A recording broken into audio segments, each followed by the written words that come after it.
We have a major update on the New York Knicks and Evan Fournier situation. Apparently, the New York Knicks are engaging in trade discussions with several teams, but according to reports, there's one team to keep your eye on in trade negotiations for Evan Fournier. We're also going to look at Evan Fournier's comments as he spoke out recently about joining a Western Conference team.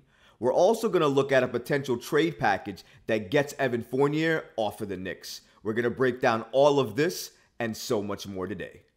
Let's get started. The New York Knicks and the San Antonio Spurs are apparently engaging in trade talks over Evan Fournier. Now, this was first reported by Ian Begley of SNY. According to Ian Begley, Fournier should be traded before the season tips off. He mentioned that several teams have inquired about Fournier, but there's one team to keep an eye on. Fournier continues by stating the following: the Knicks and the San Antonio Spurs have touched base casually about potential Fournier deals, but I was told recently that the Knicks took a stance on not wanting to add any draft compensation in a Fournier deal that would send him to another team. If that's San Antonio, then they don't have any interest in adding compensation. I love this report from Ian Begley because it's been echoing exactly what I've been saying.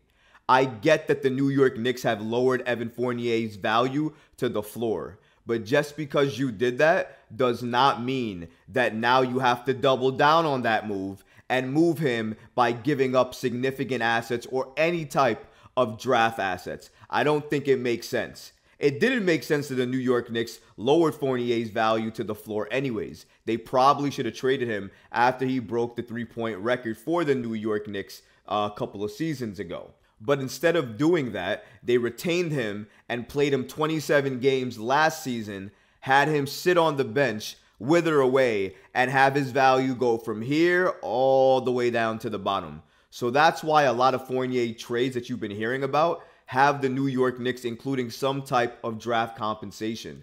The unfortunate part is a lot of the rumored reports that I've heard had at least a protected first round pick with Fournier included to move him to another team. That's at least what it seemed like.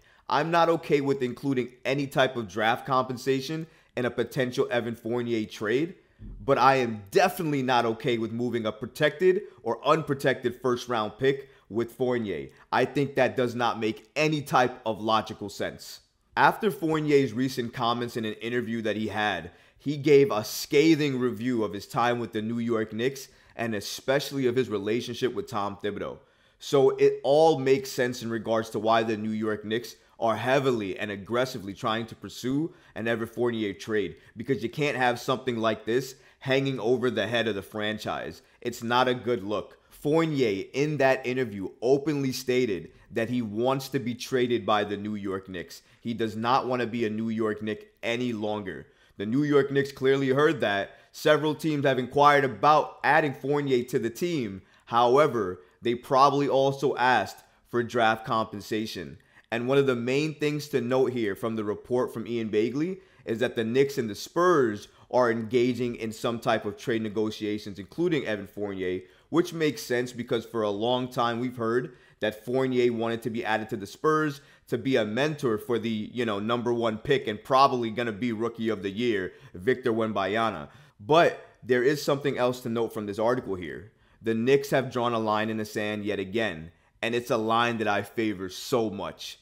They do not want to add draft compensation in any potential Fournier deal. I love that because I had the same stance since the beginning of when these talks started about Fournier in trade negotiations. Trust me when I say I want his time in New York to be over just as much as he does. But I do not want to give up assets in moving him. I would much rather keep him on the bench, let him wither away on the bench for another season, and then waive him after that because we have a team option for him next season, so we can waive his $19 million option, and then he'd be off the books, and we wouldn't have anything to do with him or deal with him again. And we'd keep our assets and not have to deal any out in a trade for him. Evan Fournier recently spoke out in an interview he did about joining the San Antonio Spurs. This is really ironic, actually, because the New York Knicks and San Antonio Spurs are engaging in trade talks as we speak.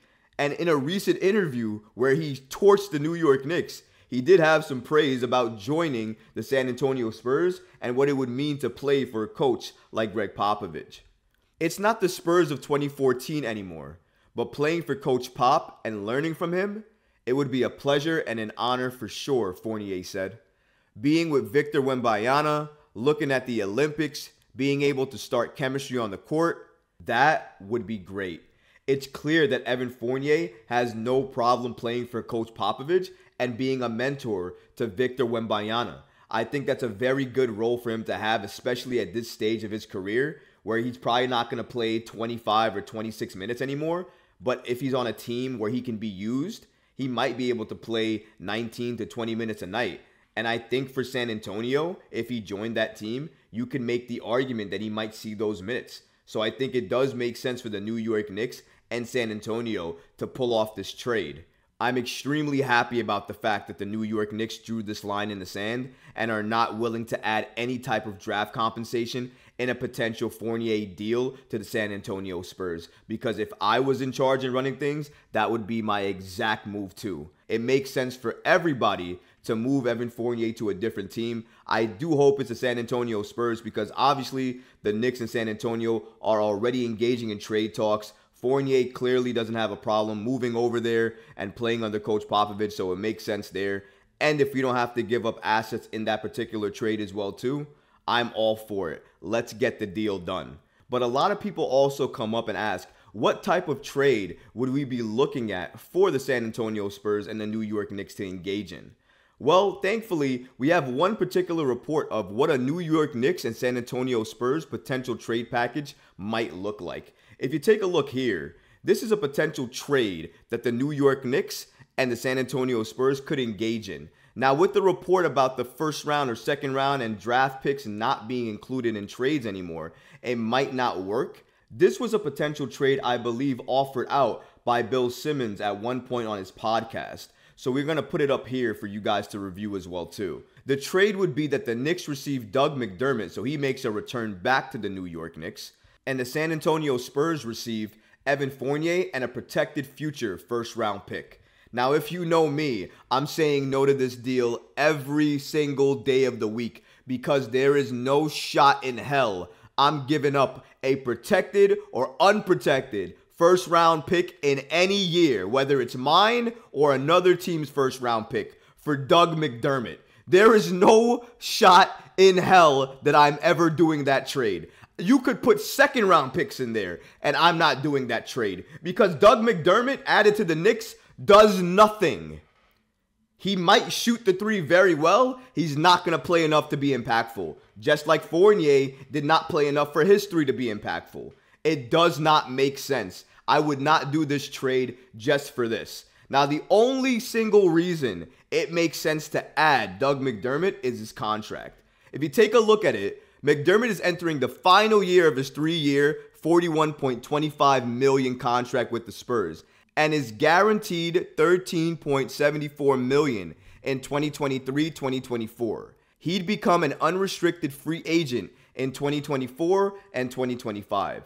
So that is the main reason why this trade would make sense for the New York Knicks. He probably wouldn't play much. Maybe if he does see some time, it would be between 12 to 14 minutes, and he'd probably be the guy spotting up for the three in the corner. But he probably wouldn't be used much more than that, and the New York Knicks would be happy to watch him walk next season for no reason. But look at this. If you're okay with getting somebody who's barely going to play and is going to walk next season anyways, why not keep Fournier and keep your picks and assets as well too? Because Fournier is essentially an expiring deal. Next year, you have a team option for him. So you can waive the $19 million he's owed, get him off the books and off of your team, and essentially have the same thing. For me, this deal only makes sense if I can get off of Fournier's contract and if I can get Doug McDermott, and of course he's an expiring deal, so he's gone next season as well too. That's why the Knicks are doing that deal if it is on the table, and I'm okay with them doing the deal. I am just not okay with them doing a deal that includes a protected future first-round pick. I'm not okay with this deal.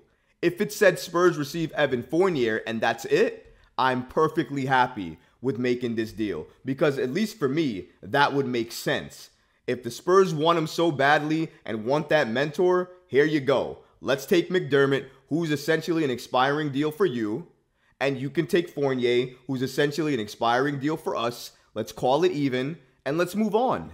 That's what I would do. But if a first round protected pick or second round picks or any type of draft compensation is mentioned, I'm out. And thankfully, the New York Knicks already let us know in the Ian Begley report that we covered earlier that if they hear anything about draft compensation in an Evan Fournier deal, they're also out. And I love to hear it. If you like this video, go ahead and leave a comment below, smash that like button, and don't forget to subscribe to the channel. Until next time, Knicks fans. Peace.